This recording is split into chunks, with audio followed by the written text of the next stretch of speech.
Apocalipse capítulo 1, verso de número 3, a palavra de Deus diz o seguinte: bem-aventurados ou felizes aqueles que leem e aqueles que ouvem as palavras da profecia e guardam as coisas nela escritas, pois o tempo está próximo. Uma breve meditação para nós a respeito da importância de nós estudarmos o livro do Apocalipse. É isso que está escrito aqui. Nós ouvirmos e guardarmos o que está escrito como palavra de Deus, é palavra de Deus, inspirada pelo Espírito Santo, aquilo que está contido no livro do Apocalipse. Mas para nós ouvirmos e guardarmos, e ouvir é entender e aplicar, isso é que é ouvir no contexto bíblico. Nós precisamos saber interpretar o Apocalipse, e esse talvez seja o grande desafio, a grande questão que muitas vezes a gente a gente negligencia o livro de Apocalipse, porque a gente às vezes não consegue entender e compreender e desvendar as coisas que estão escritas ali, porque são muito misteriosas, são quadros difíceis. Tem gente que acha que o Apocalipse é um livro místico, é um livro tenebroso, que não quer nem passar perto porque fala a respeito da destruição de tudo, quando na verdade não é isso que o Apocalipse fala. Não é sobre isso que o Apocalipse ensina, não é sobre isso que o Apocalipse trata. Mas não é incomum isso, viu, irmãos? Não é incomum que os crentes tenham dificuldade com o Apocalipse. Eu vou citar dois exemplos. Lutero. Martinho Lutero, na Idade Média, tinha mais dificuldade nos estudos das Escrituras, mesmo até por questões científicas, de muitos mais outros escritos parecidos com o Apocalipse, para entender que tipo de livro é aquele. Martinho Lutero, ele se sentia desconfortável com o Apocalipse, ao ponto dele propor em retirar da Bíblia o livro do Apocalipse. Lutero tinha umas ideias meio controversas. Ele entendia, por exemplo, que a carta de Tiago não devia estar na Bíblia, porque fala muito de obras. E ele não sabia harmonizar a questão de fé e obras. Eles não sabiam harmonizar. Então Lutero, ele teve esse posicionamento. Ele questionou a canonicidade do Apocalipse, especialmente por causa da obscuridade. Lutero, e a palavra Apocalipse a gente vai ver um pouquinho mais na frente, mas já vou bater carteira, significa revelação, a palavra Apocalipse. E Lutero falava o seguinte: olha, para uma revelação, está tudo muito escondido nesse livro. É muito difícil a gente entender o que está escrito. Calvino, ele não questionou, por exemplo, a canonicidade do Apocalipse, mas Calvino, ele só deixou de escrever comentários sobre 4 livros da Bíblia. Um deles foi Apocalipse. Calvino não escreveu um comentário sobre Apocalipse. Tamanha dificuldade, claro, e ninguém duvida, óbvio, da erudição de João Calvino. Era um homem erudito, versado, né, uma mente genial no seu tempo, sem dúvida. O João Calvino era assim, mas ele não escreveu um comentário a respeito do Apocalipse. Por quê? Aí a gente tem que parar para começar a entender. Quando o Apocalipse foi escrito, ele foi escrito num período, numa determinada época, num determinado contexto, para determinados leitores. Pela providência de Deus e graça de Deus, Deus inspirou pelo seu Santo Espírito o autor do livro, que é João, a gente vai falar sobre isso, o apóstolo, e inspirado pelo Espírito Santo, a providência de Deus também agiu para preservar o livro, para que ele fosse incluído no cânon e chegasse até nós hoje. Mas há uma distância de 2000 anos entre nós e o autor. Havia uma distância de 1500, 1600 anos entre Lutero, Calvino e o autor bíblico, e João.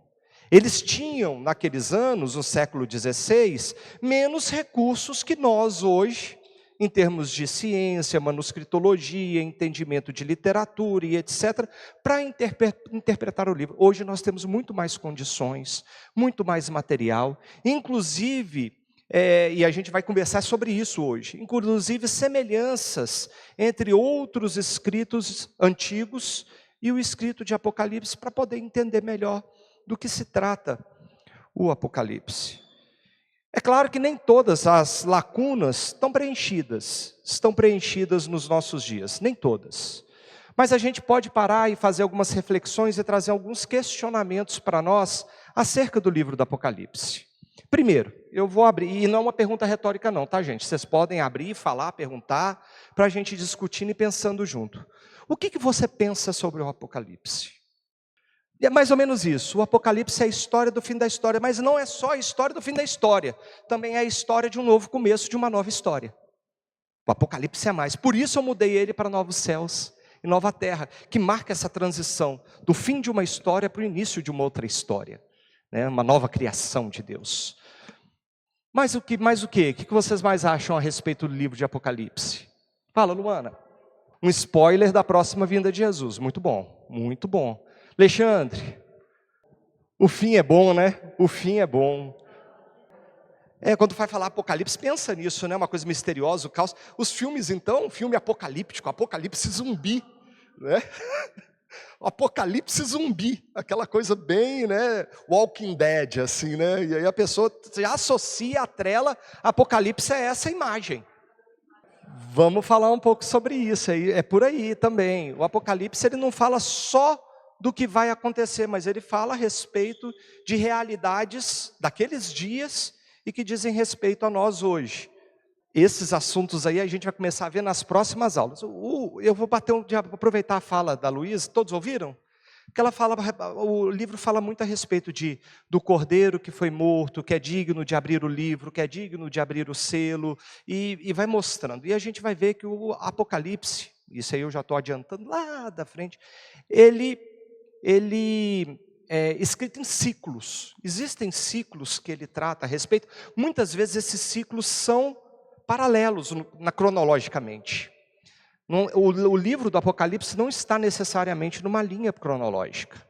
E o tema principal do Apocalipse, eu vou falar agora, mas eu não queria falar, mas foi o que ela falar, é falar que Cristo é vencedor. Esse é o tema principal do Apocalipse. Cristo é vencedor. Em todos os ciclos, em todos os momentos, o tema vital e principal falando para uma igreja. A gente vai ver um pouco sobre isso hoje nas próximas aulas, mas já vou adiantando, uma igreja perseguida, uma igreja sofredora, para ela não perder a sua esperança, porque Cristo já venceu, porque Cristo é vencedor. Esse é o grande tema do Apocalipse, guarda, segura isso, lá na frente a gente vai conversar sobre isso depois, não hoje, outro dia. Hoje a gente vai tratar de assuntos mais chatos, um pouquinho, mas muito importantes para a gente compreender o livro do Apocalipse. Então, a gente acaba respondendo, o livro do Apocalipse é um livro útil? Ele é útil. A palavra de Deus fala isso, que toda escritura divinamente inspirada é o quê? Útil, para ensinar, para repreender, exortar. O Apocalipse é escritura divinamente inspirada? Então ele é útil. A gente não pode olhar para o Apocalipse e ver como Lutero viu naqueles dias dele e falar assim, esse aqui é um livro inútil, esse aqui é um livro difícil de entender, esse aqui é um livro que não acrescenta nada. Lutero pensava assim, mas não é verdade. Ele é um livro útil e a gente vai entender a utilidade também do livro de Apocalipse na nossa vida prática, na nossa vida diária, dia após dias. E aí a gente já colocou aqui nas perguntas as nossas principais dificuldades com o Apocalipse. É claro que nós temos dificuldades com o livro do Apocalipse, as imagens, as figuras, o tipo que foi escrito, o que está dizendo, e aí a gente tem influências diversas, olha, mas isso aqui é passado, presente, futuro, aconteceu, é o que está, e a gente vê que o Apocalipse ele trata isso. Qual que é uma das designações do Senhor Jesus no Apocalipse? Sobre passado, presente e futuro, alguém lembra? João, várias vezes ele diz a respeito de Jesus que ele é aquele que era, que é e que há de vir. E o Apocalipse trata isso. Questões que eram, que são e que virão. E que virão. O alfa e o ômega. O princípio e o fim. E a gente vai ver coisas do Apocalipse que a gente nem imagina que esteja tão ligadas com o resto das Escrituras. Porque por incrível que pareça, o Apocalipse faz em 404 versículos que contém no livro do Apocalipse, ele faz 278 referências diretas ao Antigo Testamento. E indiretamente são mais de 500 referências. Mais de 500 referências. Vou dar um exemplo. Eu estou aproveitando assim para a gente ir batendo um papo e ilustrando. Por que Jesus é chamado de leão de Judá? No Apocalipse, ele é chamado de leão de Judá. Será que Judá tinha um zoológico? Uma criação de leão? Por que Jesus é chamado de leão de Judá? Alguém faz ideia? Não? Abra comigo aí Gênesis. Vamos lá para Gênesis. Ele é descendente de Judá, Jesus é, mas por que leão? Por que leão de Judá? Vamos abrir Gênesis, eu vou abrir aqui, capítulo 49 de Gênesis. Olha que referência interessantíssima. Verso 9, verso 8 e 9, vamos ler. Eu vou ler até o 11, só para ver o contexto. Gênesis 49, versos 8 a 11. Olha que coisa linda. Judá, a bênção de Jacó. Jacó ele vai morrer, chamou todos os seus filhos. Rúben, Judá, Zebulon, Naftali. Ele foi chamando todos os filhos dele e dando uma bênção para cada um. E a bênção de Jacó para Judá foi o seguinte: Judá, teus irmãos te louvarão. A tua mão estará sobre a cerviz dos teus inimigos e os filhos de teu pai se inclinarão a ti. Judá é leãozinho, da presa subsiste, filho meu. Encurva-se e deita como leão e como leoa. Quem o despertará? O cetro não se arredará de Judá. O reinado não se arredará de Judá. Ele é como leão. Ele é como leão.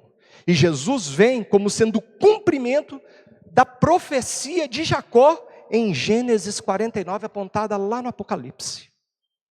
Vocês compreendem a grandeza e a beleza e a importância, inclusive, de toda a Escritura, para a gente poder compreender o Apocalipse? A gente só consegue compreender o Apocalipse embasado no todo das Escrituras. Não é por acaso, e aí já é a última pergunta, inclusive, da nossa introdução.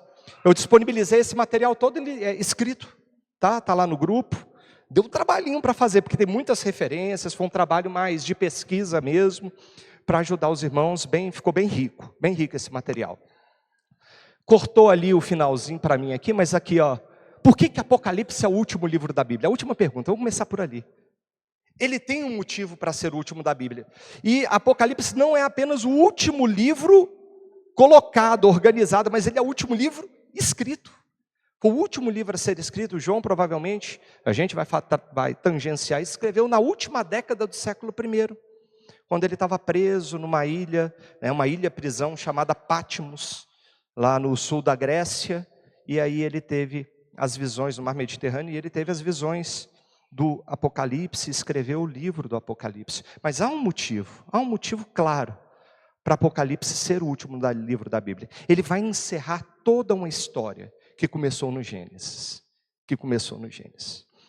Então a gente tem algumas questões que podem nos ajudar a entender o que é o livro do Apocalipse. E eu quero conversar um pouquinho sobre esses princípios básicos. Eu não quero entrar direto no livro hoje não. Semana que vem a gente entra direto no livro. Mas hoje vamos conversar a respeito de princípios, para a gente chegar e ler o Apocalipse. O texto que a gente leu no começo é sobre ler, entender, ouvir e aplicar e viver e guardar aquilo que o Apocalipse fala. Para a gente entender o Apocalipse, a gente vai precisar ter alguns princípios bem estabelecidos, alguns pressupostos, a gente vai precisar até quebrar alguns paradigmas que a gente traz com a gente a respeito do livro do Apocalipse, para reconstruir ali o nosso entendimento a respeito dele. Beleza? Aí, munidos dessa série de informações, a gente vai poder entrar no livro do Apocalipse e aí ler, entender, buscar entender com as referências e o contexto e por aí vai, aquilo que o Apocalipse trata. Então a primeira pergunta: existem outros livros como o Apocalipse de João? Existem? Vocês já ouviram falar em algum? Boa. principalmente o final. Daniel 7 lembra muito Apocalipse. Outros livros da Bíblia, proféticos do Antigo Testamento, lembram bastante Apocalipse. Mas alguém lembra de algum livro? Apócrifos, boa. A senhora lembra de algum apócrifo? Tem Apocalipse de Moisés, muito bem, tem Apocalipse de Abraão, tem Apocalipse, tem os livros de Enoque, são apocalípticos também, e a gente vai falar então um pouquinho sobre essa questão. Quais são as premissas básicas então para interpretar esses livros? O que esses livros trazem em comum? A gente vai entender um pouquinho sobre isso hoje. Se o contexto histórico pode ajudar? É claro que pode. O que estava acontecendo nos dias de João? Para que o livro de Apocalipse ele viesse à tona e chegasse até os nossos dias, aquela revelação, inspiração de Deus viesse à tona e chegasse a nós nos nossos dias. Aí vem aquelas perguntas mais incômodas. O que esse conteúdo ele diz respeito a que tempo? Aos dias de João? Tem coisa que é de um passado futuro aos dias de João, mas que já passou? Ou é o futuro que está por vir? O que tangencia e o que marca na história cronológica da humanidade o livro de Apocalipse? São questões que são mais difíceis de responder. A gente vai precisar aprofundar, buscar entender. Para algumas delas a gente não vai ter uma resposta fechada. Para algumas questões do livro de Apocalipse. O que é isso exatamente? A gente não vai saber dizer. A gente vai ter algumas suposições. É como a profecia. A profecia a gente só sabe quando se cumpre, não é mesmo? A gente só sabe como a profecia e que ela se cumpriu quando ela se cumpre. Elocubrar sobre como que vai se cumprir, a gente não sabe. Um exemplo. Na minha adolescência, infância, adolescência, para mim isso é muito vívido. O anticristo era quem? Gorbachev. Era o anticristo. Todo mundo falava, livros e livros e mais livros pipocavam, falando que o anticristo era Mikhail Gorbachev, o presidente da União Soviética na época. Por quê? Ele tinha uma mancha na testa, eles falavam que aquilo ali era a marca da besta, e por aí, e aí pronto. Aí virava sabe, aquela salada de coisas. Mas era o anticristo. Era? Não, não era. A gente ficar tentando adivinhar sobre o que a profecia está se referindo, é um erro. A gente não consegue olhar e falar, olha, a profecia é aquilo. Mas a gente consegue olhar para trás e falar assim, o seguinte, olha, a profecia se cumpriu aqui. Quando de fato se cumpre. Daniel é um exemplo disso. Daniel, ele predisse a respeito de uma abominação desoladora. Ele falou sobre isso. Uma abominação desoladora que entraria no templo do Deus Santíssimo em Israel e faria sacrifícios que se opunham, que confrontavam o Deus de Israel. A gente vai ver aqui que no século II a.C., um regente que foi, vamos dizer assim, herdeiro de Alexandre o Grande. Você se lembra que Alexandre o Grande, ele conquistou boa parte do Império Antigo ali na Ásia, ele se estendeu da Grécia até a Índia o seu império, mas ele morreu jovem. Alexandre o Grande morreu jovem, e o seu império foi dividido entre 4 generais. Um desses generais dominou a região de Israel.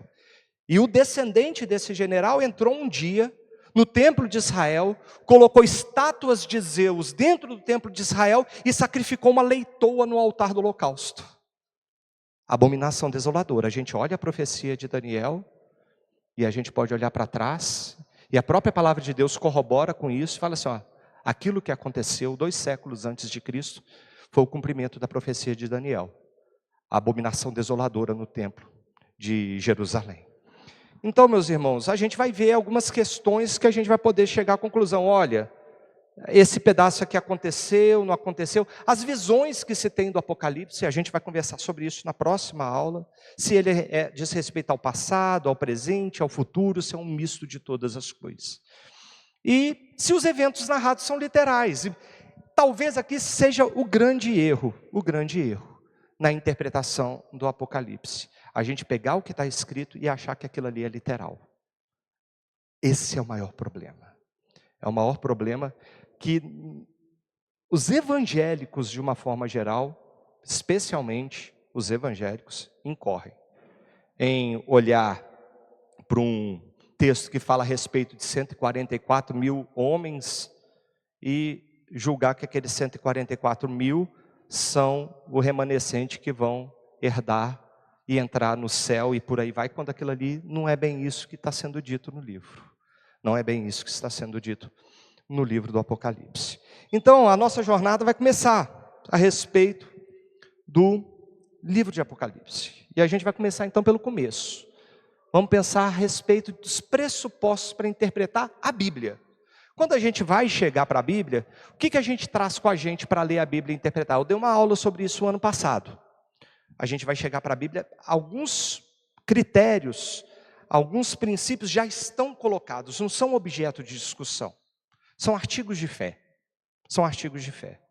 O primeiro deles é que a Bíblia é a palavra de Deus, inspirada por Deus, toda ela. Toda ela. 2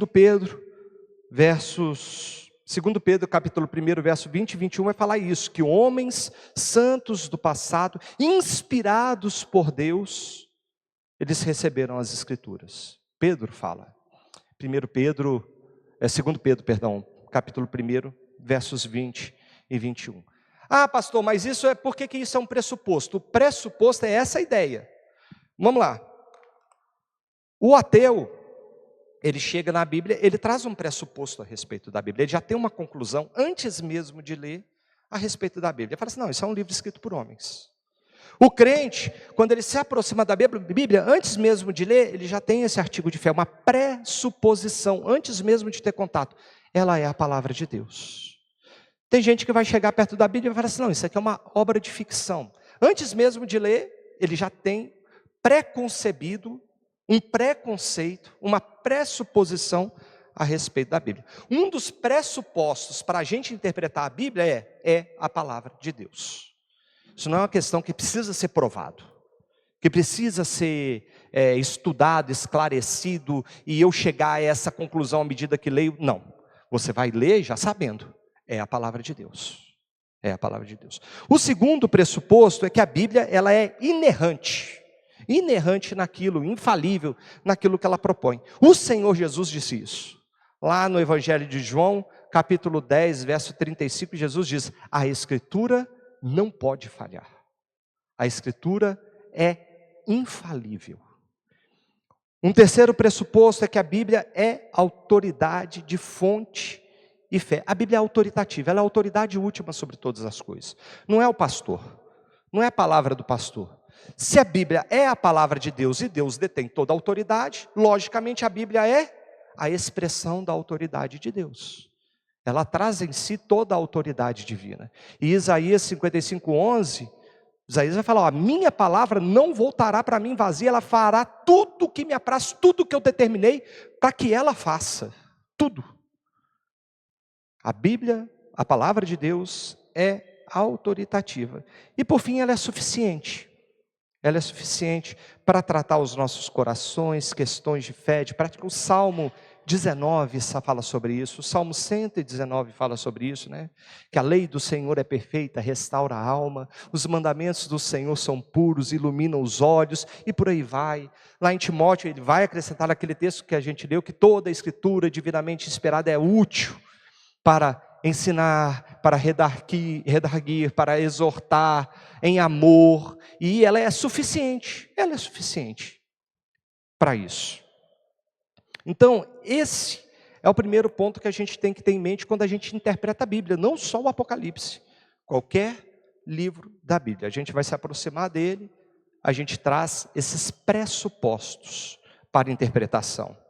E a gente tem que ter uma noção de que é o seguinte, a gente precisa da iluminação para a interpretação também. Para a gente entender a Bíblia, a gente precisa que Deus, Ele, de certa maneira, pela ação do seu Espírito Santo, nos ilumine para entender a Bíblia. Ele não é o autor da Bíblia? A Bíblia não é a palavra dele? Ele não está vivo? Embora os autores tenham morrido ao longo dos anos, o grande autor por trás das Escrituras que inspirou aquelas palavras aos autores humanos, ele está vivo, ele é eterno, a palavra é eterna, e ele é poderoso por meio do seu Santo Espírito para agir, nos iluminar, para que a gente compreenda o texto bíblico. Então, o segundo passo muito importante, né, eu me aproximei da Bíblia, já tenho meus pressupostos, agora eu estou lendo, é a oração. É um espírito quebrantado, pedindo a Deus mesmo, para a gente compreender, entender, que o Espírito Santo dele haja, nos ilumine, para que a gente saiba interpretar bem a palavra dele. Um terceiro ponto, para a gente começar, é ter regras para interpretar a Bíblia. Primeira coisa, a gente precisa conhecer o contexto. A Bíblia, como eu falei no começo, ela foi escrita, e Apocalipse, inclusive, foi escrito. Existe um distanciamento enorme linguístico, cultural, geográfico, temporal. Foi escrita há 2000 anos, há 4000 anos, algumas passagens da Bíblia, alguns livros da Bíblia. É muito distante da gente, em outra língua, em outra cultura, que a pessoa olhava determinadas questões naturais e ele, sujeito, ele interpretava aquelas questões de uma outra forma, uma forma diferente. A gente até fala muito a respeito do ponto de vista do observador. Muitas coisas que os homens escreveram, eles escreveram inspirados por Deus, mas eles que escreveram. A Bíblia não foi lá, como é que posso dizer lá, o moço lá, né, que pegava aqui. A Bíblia não foi psicografada. A Bíblia foi inspirada. Os homens escreveram o que quiseram escrever. Mateus, ele um dia, Lucas, eu vou pegar Lucas. Lucas um dia falou assim, olha, eu vou fazer, ele não andou com Jesus, ele andou com Paulo, Lucas. Ele falou assim, eu vou fazer uma pesquisa histórica a respeito da figura de Jesus. Você pega o primeiro capítulo de Lucas, o primeiro capítulo de Atos, ele fala isso. Eu estou aqui fazendo uma pesquisa mesmo, um trabalho de historiador, inspirado por Deus. Palavra de Deus, mas ele quis, ele escreveu, com os erros ortográficos dele, com o estilo dele, foi Lucas quem escreveu, inspirado pelo Espírito Santo.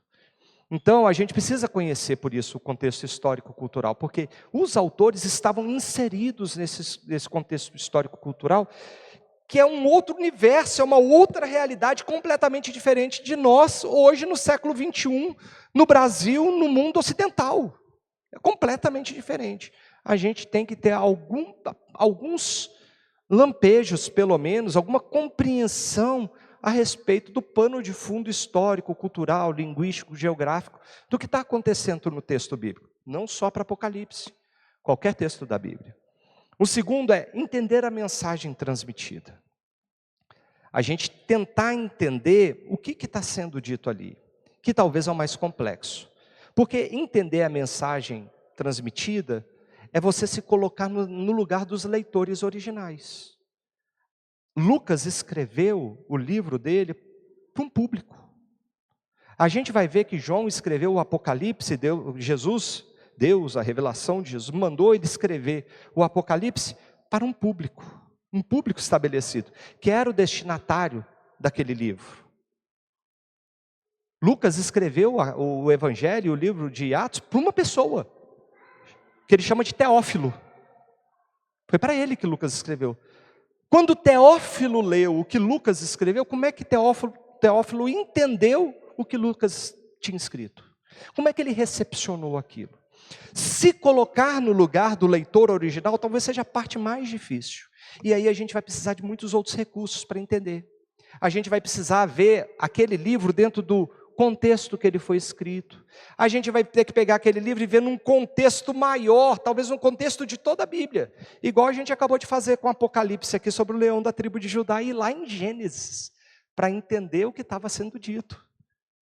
E a gente tem que ter uma ideia que, para a gente compreender a mensagem bíblica, às vezes um texto muito difícil, eu não estou conseguindo entender o que esse texto está falando.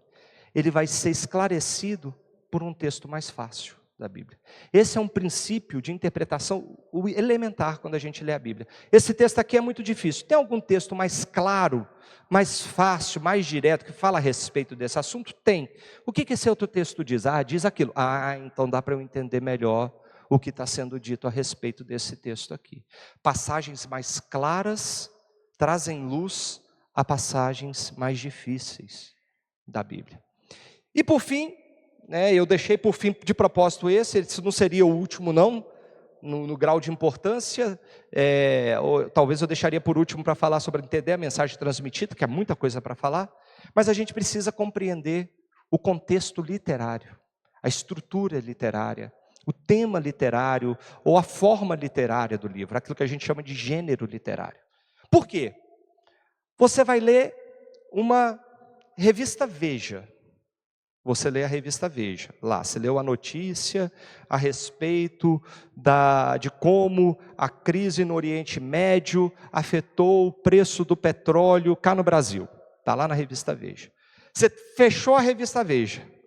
Aí agora eu vou pegar o livro que está na moda, né, por causa da série. Agora eu vou pegar o livro de ficção científica, O Problema dos Três Corpos.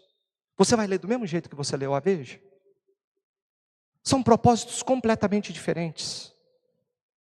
Com propósitos totalmente diferentes. Aí você terminou de ler o livro Problema dos Três Corpos, aí você fala assim, vou ler uma decisão judicial que foi emitida pelo STF aqui para eu entender uma determinada questão. Você vai ler do mesmo jeito a decisão judicial? Do jeito que você leu a obra de ficção? A obra de ficção, você sabe que ali são elementos ficcionais, tem questões ilustrativas, diferentes e tudo, e aí você vai interpretar do mesmo jeito um e outro? Não. Agora eu vou ler uma história em quadrinho. Também é outro gênero literário, outra forma de eu ler e interpretar aquilo que está sendo escrito, está sendo posto. A Bíblia é assim também. A Bíblia é assim também. Então você tem gênero narrativo. Quando você lê um gênero narrativo, você sabe que ali são eventos que aconteceram. Se você pega um livro, por exemplo, de Josué, você pega um livro de Ruth, você pega o livro dos reis, Samuel, você fala, são eventos históricos que aconteceram. Vou ler como um livro de história. História com H maiúsculo. Ah, mas eu vou ler agora o Salmo. O Salmo já é poesia, é um livro poético. Você não lê Carlos Drummond de Andrade do mesmo jeito que você lê o livro de história do seu filho, da disciplina de história. Então você vai ler o Salmo, trazendo consigo o que aquela poesia hebraica traz. Olha, a poesia hebraica trabalha paralelismo, seja por sinônimo, seja antitético, seja isso, seja aquilo. E eu vou ler diferente do jeito que eu leio narrativa. Apocalipse é a mesma coisa. Existe um gênero específico, único, em toda a Escritura, para o livro de Apocalipse. Apocalipse ele não pode ser lido como todo o resto da Bíblia é lido. E a gente vai falar um pouquinho sobre isso hoje, para a gente entender o texto apocalíptico. Em primeiro lugar, a gente precisa entender qual que é o objetivo da literatura apocalíptica. A literatura apocalíptica, a Luciane falou com muita propriedade, existem textos em Daniel, existem textos em Zacarias, que são partes dele considerados apocalípticos. Então a gente pode entender que o texto apocalíptico, ele começou no exílio babilônico. Ele estava na sua forma inicial. A gente vai falar que é a forma seminal dele, inicial, era a sementinha do texto apocalíptico surgindo. E a gente vai ver em Daniel, as revelações em Daniel, a gente vai ver em Zacarias, revelações de Zacarias e outros profetas do Antigo Testamento que também trabalham essa questão. Fala, Alexandre.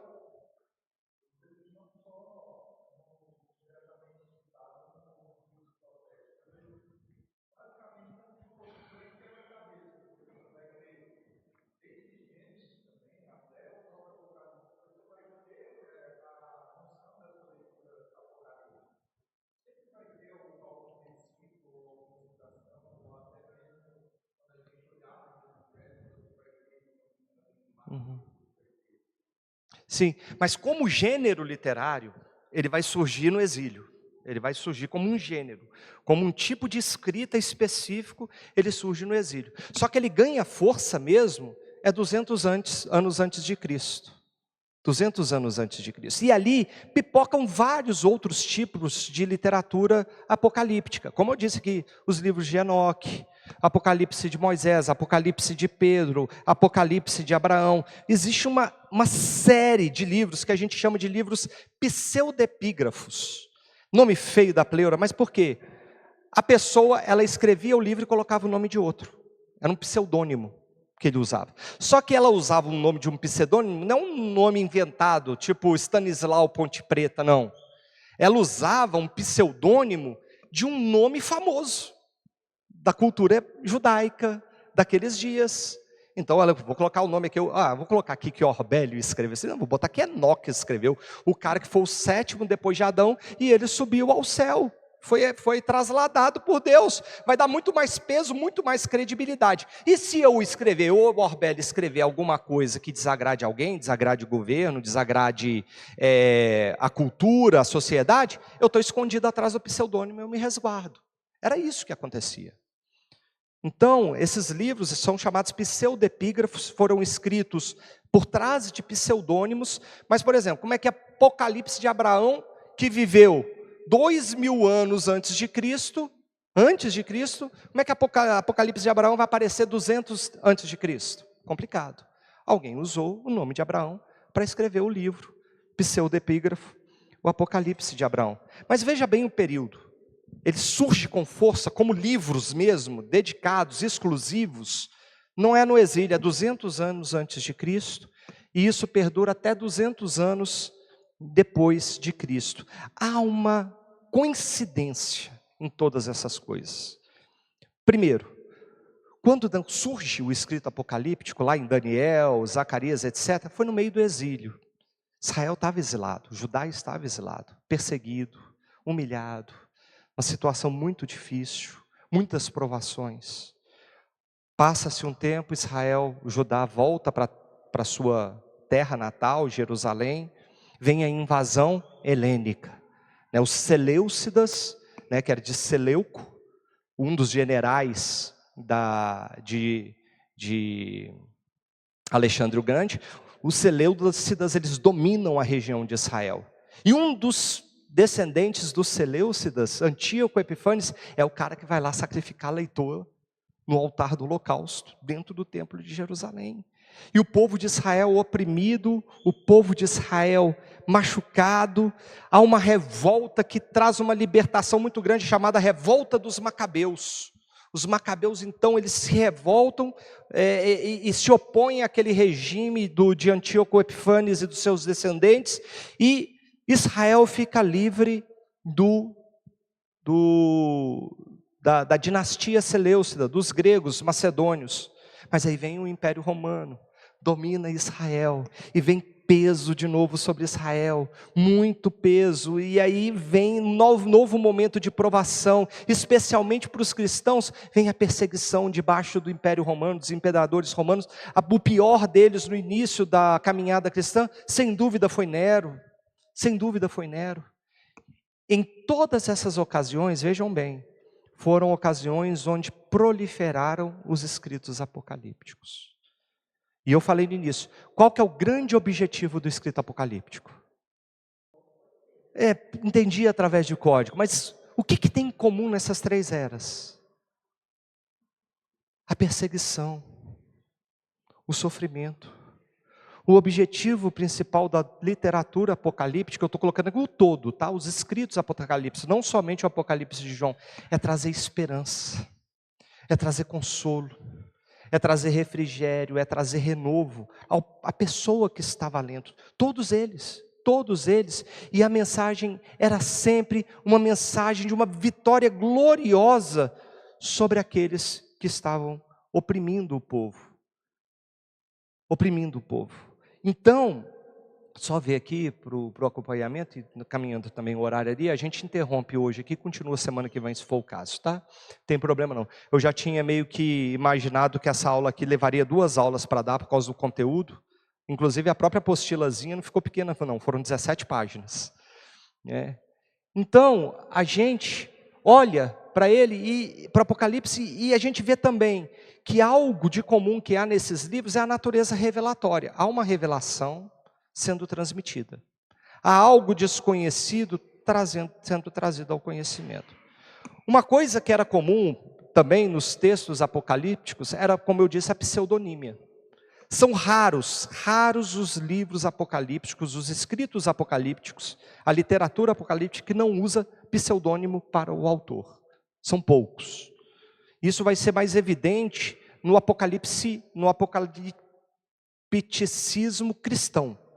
Os apocalipses cristãos, vamos dizer assim, escritos nos tempos dos cristãos, tendo como foco os cristãos, esses apocalipses vão ter menos pseudonímia. A gente vai ter nos livros apocalípticos o dualismo, sempre essa ideia do bem contra o mal, de Deus contra Satanás, e até mesmo um dualismo entre eras, uma era presente perversa, má, ruim, e uma era futura gloriosa, de bondade e de paz. A gente vê isso muito comum nos livros apocalípticos de uma forma geral. E para interpretar o Apocalipse, importante também, Apocalipse usa figuras de linguagem o tempo todo. Não dá para você pensar que o anticristo é um cara que vai aparecer, ou as pessoas do anticristo, vamos dizer assim, são pessoas que vão aparecer com 666 tatuado na testa. Não é isso que o Apocalipse está falando. Ele está usando alegorias, figuras de linguagem, são questões imagéticas, porque é da natureza do escrito apocalíptico ser assim. Olhando todos os escritos apocalípticos, eles usam o quê? Metáforas, alegorias, imagens, para representar uma realidade. Não é que aquilo de fato vai acontecer daquele jeito que está escrito, mas vai acontecer com uma realidade representada por aquilo que está escrito. Esse é o grande ponto. É uma representação da realidade, mas não a realidade fática, aquilo que de fato vai acontecer. E o Apocalipse, especialmente no Apocalipse de João, os outros também, uma característica é que parece um filme de ação. Literalmente, os autores, estudiosos, comentaristas, tem algumas referências aí na apostilazinha que eu formulei para os irmãos podem ler depois, eles vão colocar que é como se o Apocalipse é o seguinte: você foi no cinema, assistiu um filme, você saiu do filme e foi para casa, você vai contar o filme para sua esposa, para o seu pai, para sua mãe, para o seu filho. Olha, aí o mocinho pegou o carro, saiu correndo no meio da pista, lá deu um cavalo de pau, ele capotou, mas já capotou saindo pela janela e atirando em todo mundo, e você vai contar. O Apocalipse é como se fosse isso, uma descrição de quadros vívidos, em movimento, de ação, como se você estivesse assistindo a um filme, ou assistindo a uma peça de teatro. Bem dessa forma, como o Apocalipse, as literaturas apocalípticas, elas trazem a sua narrativa. E é claro, duas coisas que não faltam no Apocalipse, que talvez isso, irmã Neide, seja o que fomenta o imaginário popular a respeito do apocalipse zumbi, do caos, do apocalipse atômico, nuclear, aquela coisa toda. É que os livros do Apocalipse, eles têm claramente a presença de agentes sobrenaturais. Um exemplo de agente sobrenatural aí, a gente vai falar dos anjos, dos querubins, as bestas, né, que são aqueles monstros que a gente vê no Apocalipse, a própria presença do trono de Deus, também no Apocalipse, a sala do trono, os agentes sobrenaturais, os milagres. O Apocalipse, por exemplo, narra um evento sobre duas testemunhas, que são tementes a Deus e que viriam, profetizariam, ou seja, pregariam a palavra de Deus, e que o mundo se levantaria contra elas, elas seriam mortas, elas ficariam expostas aos olhos de todos durante 3 dias e meio, e depois de 3 dias e meio elas ressuscitariam, aos olhos de todos, aos olhos de todos. Então, ele relata milagres, eventos miraculosos, e claro, eventos cataclísmicos. O sol se converterá em trevas, a lua se converterá em sangue, estrelas cairão do céu, e haverá terremotos, haverá fomes, e isso é uma constante no estilo literário apocalíptico. O Apocalipse de João entra nisso? Entra. A gente vai ver semana que vem, eu vou deixar para a semana que vem. Eu ia falar já hoje sobre isso. Se os irmãos quiserem ver citações, textos bíblicos, leiam a apostila que a gente enviou pelo WhatsApp, estudem, porque trazer tudo que a gente botou ali aqui na aula vai ficar cansativo, maçante. Cansativo e maçante o que a gente traz. Se for trazer mais, fica difícil. para os irmãos acompanharem, mas leiam e vejam. Tem lá textos de Zacarias, tem mostrando o apocalipticismo em Zacarias, por exemplo, dos eventos cataclísmicos. Eu vou ler só esse de Zacarias, está na apostila. Zacarias capítulo 11, versos 3 e 4 e depois 6 e 7. Olha que interessante que Zacarias escreveu. Então o Senhor sairá e lutará contra essas nações como ele costumava lutar no dia da batalha. Naquele dia os seus pés estarão sobre o Monte das Oliveiras, que está em frente de Jerusalém para o leste. O Monte das Oliveiras será fendido no meio, de leste a oeste, formando um grande vale. Metade do monte se afastará para o norte, a outra metade para o sul, e naquele dia não haverá mais luz, mais frio, não haverá mais gelo, mas será um dia singular, o dia conhecido do Senhor. Não haverá separação entre dia e noite, pois mesmo depois de anoitecer, ainda será dia claro. Vejam como é que Zacarias, ele mostra essas questões naturais, eventos cataclísmicos, o Monte da Oliveira ser fendido de cima e embaixo, repartido, dividido, e uma parte se mover para o sul, outra parte se mover para o norte, e abrir um vale no meio do Monte das Oliveiras. Literatura apocalíptica, claramente. São características da literatura apocalíptica. E aí você pode pensar assim, então João, ele fez uma obra de ficção, porque ele quis escrever um apocalipse, ele escreveu eventos. Não, é o contrário. Deus, ele se manifestou a João, é o que a palavra de Deus diz, e a gente vai ver isso na semana que vem, mas bem rapidamente passando por isso. Deus se manifestou a João, se revelou a João e ordenou a João, escreve. E Deus que produziu a literatura apocalíptica, não foi João. Embora não seja psicografado, como eu disse. Tanto que o primeiro versículo do Apocalipse diz o quê? Revelação de João. Tá certo? Apocalipse de João. Está errado. Eu ia falar isso na próxima aula, mas vou falar só rapidinho. Está escrito revelação de Jesus Cristo. A revelação não é de João. Quem está trazendo a palavra, e a palavra revelação, você sabe qual que é a palavra grega para revelação? Dou-lhe uma? Quem chuta? Apocalipse. O livro de Apocalipse chama-se Apocalipse porque é a primeira palavra de todo o livro. O que está escrito no primeiro versículo, quando fala revelação de Jesus Cristo, é Apocalipse de Jesus Cristo. O Apocalipse não é de João, o Apocalipse é de Jesus.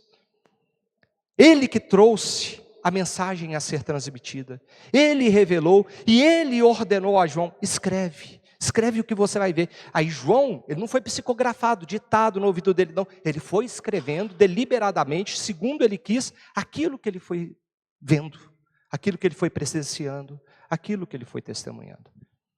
E essa primeira aula de Apocalipse, embora não seja sobre Apocalipse completamente, mas a gente viu um pouquinho sobre questões de estrutura literária, como que a gente vê o Apocalipse, enxerga o Apocalipse. Essa primeira aula ela é muito importante para a gente poder entrar no Apocalipse. Para a gente não entrar no Apocalipse e começar a ter aquelas perguntas assim, pastor, mas quem é a besta que sobe da terra? É uma figura. Não necessariamente é a representação de uma pessoa, é a representação de um poder. Mas quem é o anticristo então? O anticristo também, e a palavra de Deus diz isso, que João fala, o próprio apóstolo João, numa de suas cartas, fala assim, levantar-se-ão muitos anticristos. É um poder que age, não é a representação única de uma pessoa, embora um dia haverá um anticristo final, um último anticristo. Mas anticristo é todo aquele que se opõe a Deus, Paulo fala. Então a gente vai olhar para todo esse conjunto, entendendo que são figuras, são ilustrações, são metáforas e alegorias, que representam uma realidade, mas que ela em si não é a realidade. E tendo isso em mente, a gente vai poder olhar para o texto e começar a estudar mesmo Apocalipse. E a gente vai ver, inclusive, sobre o Apocalipse, essas questões que eu trouxe. Na próxima aula a gente vai ver, vou deixar essa parte para a próxima aula, sobre a autoria, a data. Como é que eu posso ter segurança que foi João que escreveu o Apocalipse? A gente vai ver isso. Quando que foi escrito?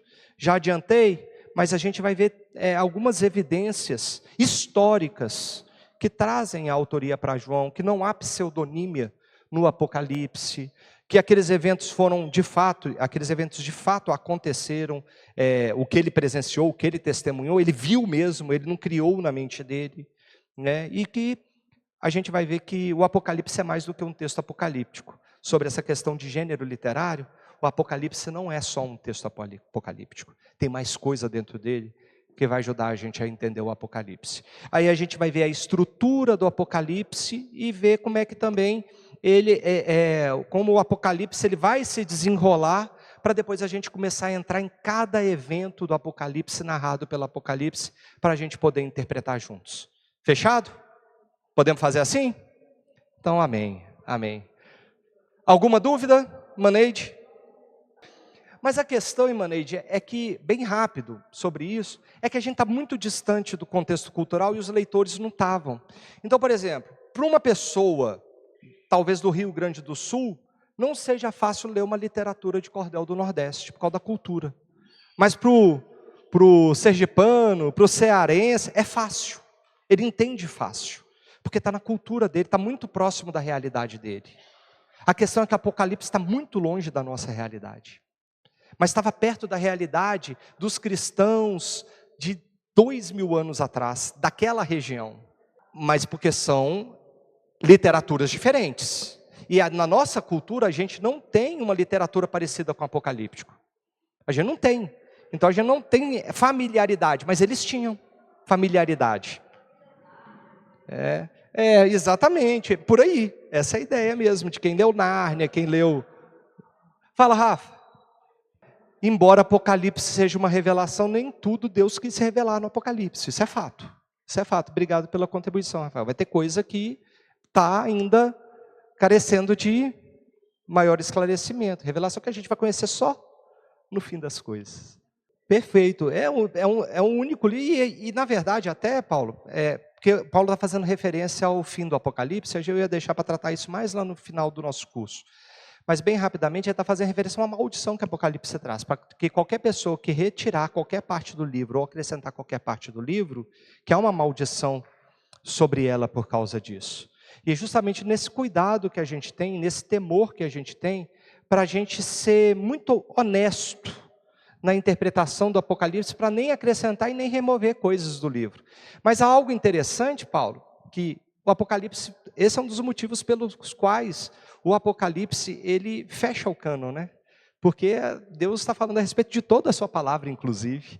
Não somente do Apocalipse, mas para que não negligenciemos nenhuma parte das Escrituras, toda ela, palavra de Deus. E essa é uma das importâncias de Apocalipse no fim do cânon. Mas a gente ter sempre esse zelo e esse cuidado e buscarmos interpretar da melhor forma o Apocalipse. Tem um texto que tem um livro, eu esqueci agora exatamente como é que é o nome dele, eu acho que até ele está aqui na minha bibliografia aqui, deixa eu ver se Lendo o Apocalipse com responsabilidade. É interessante a forma como o próprio autor do livro, o comentarista, ele vai tratar o Apocalipse, ele não vai trazer questões mirabolantes para dentro, ele vai tratar o Apocalipse com responsabilidade, não com sensacionalismo. E esse é um dos problemas como tratam muitas vezes o Apocalipse. Tratam de uma forma sensacionalista, para causar medo, causar pânico, para trazer uma aura mística ou de ficção científica, algo que não é assim, algo que não é dessa forma. Mais alguma questão, irmãos? Dúvida ou contribuição? Pois é, e tem gente que acha que Jesus é desse jeito lá no céu, uma pessoa sai na espada da boca. Não é, né, gente? É uma imagem, né? É terrível, é terrível. É uma visão muito, muito forte. E foi um bom exemplo dado pelo irmão Carlos Alberto aqui. É que, de fato, a gente tem que ter essa noção. Tem questões da Bíblia, das Escrituras, gente, é linguagem figurada. Então, Jesus, vamos pensar em Jesus lá andando com os discípulos dele. Ele tinha uma espada saindo da boca dele, né? O pé dele como latão reluzente, os cabelos dele alvos como a branca lã, né, comprido. Há um motivo, há uma alegoria, há uma mensagem sendo transmitida dos intentos santos de Cristo, da sua palavra que é poderosa e mais penetrante do que uma espada, do que eu digo que os seus caminhos são os caminhos de justiça, que era o que o bronze representava na antiguidade, o latão reluzente, que o seu rosto brilha mais que o sol, porque ele é o soberano, o rei, o grande, digno de todo louvor, digno de é uma mensagem que está sendo transmitida por meio das figuras. Jesus não é daquela forma, Jesus não era daquela forma. É uma mensagem transmitida por meio de figuras no livro do Apocalipse. E é isso mesmo que a gente precisa entender e levar para a nossa vida, para o nosso relacionamento com Cristo. E os irmãos vão ver como que o Apocalipse, ele vai mostrar para a gente, vai mudar o nosso patamar de relacionamento com Deus e com Jesus. Tem coisas maravilhosas e grandiosas que o Apocalipse, ele nos mostra, e que muitas vezes a gente negligencia por não entender o que está escrito. Mais alguma coisa? Não? Nada? Vamos encerrar então?